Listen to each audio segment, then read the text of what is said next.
ஸ்டூடெண்ட்ஸுக்கு வணக்கம். நம்ம இன்னைக்கு இதோட என்ன பார்க்க போறோம்னா and 10th 11th 12th public exam ரிசல்ட்டை பற்றி ஒரு முக்கியமான ஒரு பிரேக்கிங் நியூஸ் தான் நம்ம இன்னைக்கு இந்த வீடியோவில் பார்க்க போகிறோம். அண்ட் அதுக்கு முன்னாடி நம்ம போகிற அப்டேட்ஸ்லாம் உங்களுக்கு டைமுக்கு வந்து சேரணும் அப்படி நினச்சிங்கன்னா பக்கத்தில் பெல் ஆன் அடிச்சுக்கோங்க. சரி வாங்க வீடியோக்குள்ள போயிடுவோம்.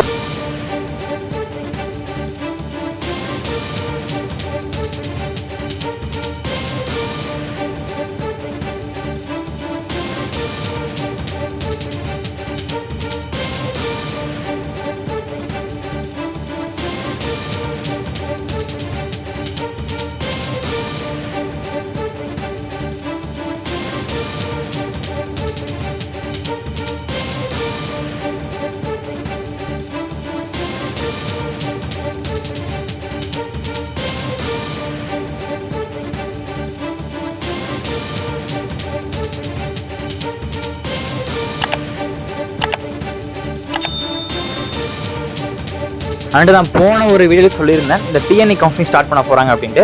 ஸோ நல்லா பாருங்கள், பொறியியல் மாணவர்களுக்கு கலந்ததுக்கான விண்ணப்பம் 7ஆம் தேதி தொடங்கி 6ஆம் தேதி முடியுது. ஓகேங்களா, அதாவது மே 7ஆம் தேதி ஆரம்பித்து உங்களுக்கு ஜூன் தேதிக்கு முடிய போசிருக்காங்க. ஸோ அதுக்கான அப்ளிகேஷன் வந்து ஓப்பன் ஆகிடுச்சு, 7ஆம் தேதி ஸ்டார்ட் பண்ணுறாங்க அப்படின்றத சொல்லிட்டாங்க. ஓகேங்களா, நல்லா கவனிச்சுக்கோங்க. ஏற்கனவே என்ன சொன்னாங்க அப்படின்னா, ஸோ டிஎன்இன்றவங்க தமிழ்நாடு இன்ஜினியரிங் அட்மிஷன் ஓகேவா. ஸோ இவங்க வந்து பார்த்தீங்கன்னா நாங்கள் கவுன்சிலிங் ஸ்டார்ட் பண்ண போகிறோம், நீங்கள் வந்து ரிசல்ட் எதுவும் சீக்கிரமாக விடுங்க அப்படின்ட்டு யார் சொன்னாங்க? ஸோ டிஎன்இ கவுன்சிலிங் நடத்துகிற ஆளுங்க வந்து பார்த்தீங்கன்னா தேர்வுத்துறைக்கு வந்து சொல்லியிருக்காங்க, பள்ளிக்கல்வித்துறை அண்ட் தேர்வுத்துறைக்கு சொல்லியிருக்காங்க, நீங்கள் ரிசல்ட் வந்து கொஞ்சம் சீக்கிரமாக வந்து விடுங்க, 2 நாள் முன்னாடியே விட்டுருங்க அப்படின்றத சொல்லியிருந்தாங்க. ஸோ அவங்க வந்து சொல்லியிருந்தாங்களே தவிர இப்போ வரைக்கும் பள்ளிக்கல்வித்துறை வந்து அண்ட் தேர்வுத்துறை வந்து அதுக்கு ரிப்ளை பண்ணவே இல்லை. ஓகேங்களா, பட் இவங்க வந்து பார்த்தீங்கன்னா நீங்கள் ரிப்ளை பண்ணுறீங்களோ இல்லையோ நாங்கள் வந்து பார்த்தீங்கன்னா உங்களுக்கு வந்து சொல்லிடுறோம்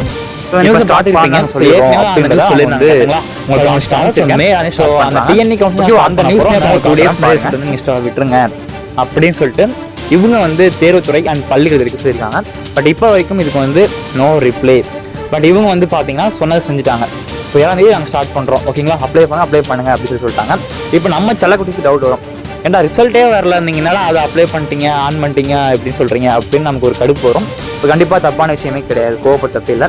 பட் இப்போ என்ன சொல்கிறாங்கன்னா, இப்போ வரைக்கும் இதுக்கு வந்து ரிப்ளை பண்ணல. எனக்கு தெரிஞ்சு இன்னைக்கு ஈவினிங்குள்ளே மேபி இதுக்கு ரிப்ளை பண்ண வாய்ப்பு இருக்குன்னு நினைக்கிறேன். ஓகேங்களா, ரிசல்ட் வந்து 7ஆம் தேதி விடுறாங்களா இல்லை 6ஆம் தேதியே விடுறாங்களா, ஸோ இல்லை 9ஆம் தேதி தான் விடுறாங்களா அப்படின்ற ஒரு டவுட்ஸ் நமக்கு வந்து இப்போ வந்து இந்த இடத்துல வந்து கண்டிப்பாக வருது. ஓகேங்களா, ஏன்னா இவங்க வந்து 7ஆம் தேதி ஸ்டார்ட் பண்ணுறேன் அப்படின்னு சொல்லியிருக்காங்க. பட் இப்போ வரைக்கும் பார்த்தீங்கன்னா அதுக்கு தேர்வுத்துறை பள்ளிக்கல்வித்துறை ஒன்றுமே சொல்லவே இல்லை. கரெக்டுங்களா? ஸோ நம்ம என்ன நடக்குது அப்படின்றத நம்ம